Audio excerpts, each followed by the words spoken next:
Good morning, everyone.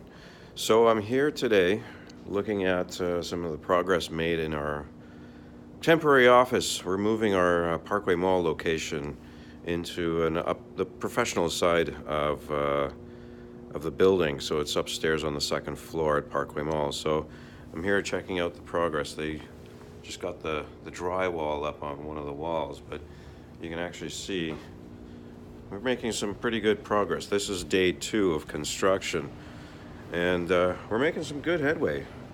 This is our area where we're putting in the sound booth.